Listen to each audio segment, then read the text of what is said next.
Bulletin का बाकायदा आगाज करते हैं। आगाज में आपको बताएं कि सरबराह NCOC असद उमर ने कहा है कि मुल्क में कोरोना की नई लहर के आसार नुमाया हैं।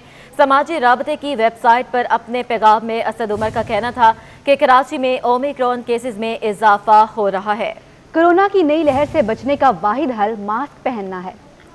आपको बता रहे हैं सरबराह NCOC असद उमर ने कहा है कि मुल्क में कोरोना की नई लहर के आसार नुमाया हैं। समाजी राब्ते की वेबसाइट पर अपने पैगाम में असद उमर का कहना था कि कराची में ओमिक्रॉन केसेस में इजाफा हो रहा है। कोरोना की नई लहर से बचने का वाहिद हल मास्क पहनना है। शहर कायद में ओमिक्रॉन पंजे गाड़ने लगा है। गुलशन इकबाल ब्लॉक 7 में माइक्रो स्मार्ट लॉकडाउन पर अमल दराम यकीनी ना बनाया जा सका। मुतासरा बंगले के मकीनों की आज़ादाना नकलो हरकत जारी है। इंतजामिया का कोई अहलकार इलाके में मौजूद ही नहीं है। बिना मास्क के मुतासरा बंगले में आने जाने वाले मकीनों को रोकने वाला कोई नहीं है। मजीद जानेंगे अपने नुमाइंदे सऊद बिन मुर्तज़ा जो इस वक्त गुलशन इकबाल में मुतासरा घर की गली में मौजूद हैं, इनसे जानेंगे। जी सऊद, क्या तफसीलात हैं आपके पास? जी बिल्कुल, ओमिक्रॉन के एक ही ख़ानदान के 12 अफराद में केसेस सामने के आने के बाद ज़िला इंतज़ामिया की जानिब से गुलशन इकबाल ब्लॉक 7 में माइक्रो स्मार्ट लॉकडाउन का नोटिफिकेशन जारी हुआ। तो हम लोग तो उस मुतासरा घर के गली में मौजूद हैं जहां पर लॉकडाउन का नफाज किया गया था। इस घर के बाहर कोई सिक्योरिटी या ज़िला इंतज़ामिया की तरफ से कोई एहलकार तैनात नहीं किया गया, जो कि अमूमन माइक्रो स्मार्ट लॉकडाउन में होता है। बताया जा रहा है कि E70 नामी घर का नंबर है जिसके तमाम घर के अफराद में ये केसेस सामने आए थे, जिसके बाद ये नोटिफिकेशन जारी किया गया था। यहाँ के इलाका मकीनों का कहना है कि जो घर के अफराद हैं वो आज़ादाना तौर पर जो है आमदोरफ्त और नकलो हरकत कर रहे हैं। और उनसे जब यहाँ के दुकानदारों ने या लोगों ने बात की तो उनका ये कहना था कि उनके एक रिश्तेदार बैरून मुल्क से आए थे जिनके में ये केस की जो है तशखीस हुई थी, जिसके बाद इनकी रिपोर्ट भी पॉजिटिव आई थी। लेकिन इनके जो मुतासरा जिनकी रिपोर्ट्स आई हैं इनमें इस तरह के कोई असरात या ख़ुद वो इस तरह की चीज़ महसूस नहीं करते, इसीलिए वो नकलो हरकत और जो रोज़मर्रा के काम है उसमें मसरूफ़ रहते हैं। ज़िला इंतज़ामिया की ज़िम्मेदारी बनती थी किसी एहलकार या ड्यूटी यहाँ पर जो है तैनात की जाए ताकि इसके बढ़ाव को फैलाव को जो है रोका जाए, क्योंकि ये लोग जिन अफराद से मिलेंगे तो इसी तरह ये केसेस जो हैं ट्रांसफ़र होंगे। उसको रोकने के लिए ज़िला इंतज़ामिया किस्म के कोई इक़दाम नहीं किए। इस घर के अफराद आज़ादी से जो है नकलो हरकत कर सकते हैं। बिन मुर्तज़ा हमें अपडेट कर रहे थे। आपको बताएं कि महकमा तालीम ने नया तालीमी साल 1 अप्रैल 2022 से शुरू करने का बाकायदा फैसला कर लिया है।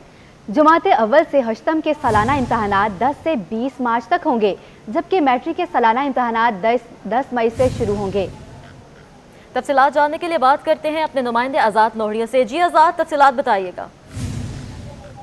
जी बिल्कुल, संघ सरकार ने महकमा तालीम ने जो है नया तालीमी साल 1 अप्रैल 2022 से शुरू करने का फैसला कर लिया है। इस हवाले से महकमा स्कूल तालीम ने बाज़ाब्ता तौर पर नया शेड्यूल जारी कर दिया है, जिसके तहत रवां साल 2020 में तालीमी सरगर्मियों से मुतल्लिक शेड्यूल जारी किया गया, जिसमें नए तालीमी साल का आगाज़ 1 अप्रैल 2022 से होगा। जमात अव्वल से बचतम के सालाना इम्तहान जो है 10 से 20 मार्च तक होंगे। मैट्रिक के सालाना इम्तहान 10 मई से शुरू होंगे। क्लास ए और FSC के इम्तहान 18 जून से शुरू होंगे। रवां साल के हवाले से फैसला किया गया है कि शार्ट सिलेबस के बजाय मुकम्मल सिलेबस में इम्तहान लिया जाएगा। इस हवाले से महकमा स्कूल तालीम ने स्टडी कमेटी के फैसले के बाद बाज़ाब्ता तौर पर उसूली मंजूरी दे दी है। जी बहुत शुक्रिया आज़ाद नोहड़ियों हमें अपडेट करने का। शहर में सर्द हवाओं के डेरे लग गए हैं। कम से कम दर्जा हरारत 13.5 डिग्री रिकॉर्ड किया गया है। महकमा मौसमियात ने रात में दर्जा हरारत में मजीद कमी की पेशगोई कर दी है। महकमा मौसमियात के मुताबिक आइंदा 24 घंटों के दौरान शहर का मतला साफ और रात सर्द रहने का इम्कान है। कल कम से कम दर्जा हरारत 12 से 14 डिग्री सेंटीग्रेड के दरमियान रहेगा। हवा में नमी का तनासुब 33% है। शहर में शमाल मशरिक से 14 किलोमीटर फी घंटा की रफ्तार से हवाएं चल रही हैं। हुकूमत के मिनी बजट और पेट्रोलियम मसनूआत की कीमतों में इजाफे के समरात आना शुरू हो गए हैं। ऑल पाकिस्तान करियर एसोसिएशन ने किरायों में इजाफा कर दिया गया है।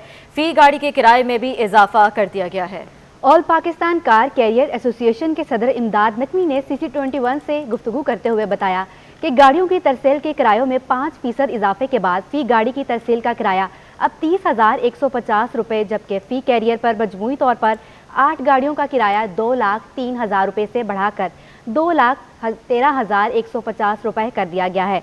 उनका कहना था हुकूमत की नाअहली, टैक्स के बोझ और पेट्रोल महंगा होने से कारोबार करना मुश्किल हो गया है, मजबूरन किराए बढ़ाना पड़े हैं। वक्त सूरत हाल जो है वो ये है कि हुकूमत पाकिस्तान ने कल ही अभी 350 अरब रुपए के टैक्सेस की जो छूट दी हुई थी वो वापस कर ली है, जिसकी वजह से गाड़ियों की प्राइसेस के अंदर होशरबा इजाफा हो गया है। देखें जी, इस वक्त जो फ्यूल की प्राइस बढ़ी है उसके हिसाब से तो हमने 5% जो है वो अपने किरायों में इजाफा कर दिया है।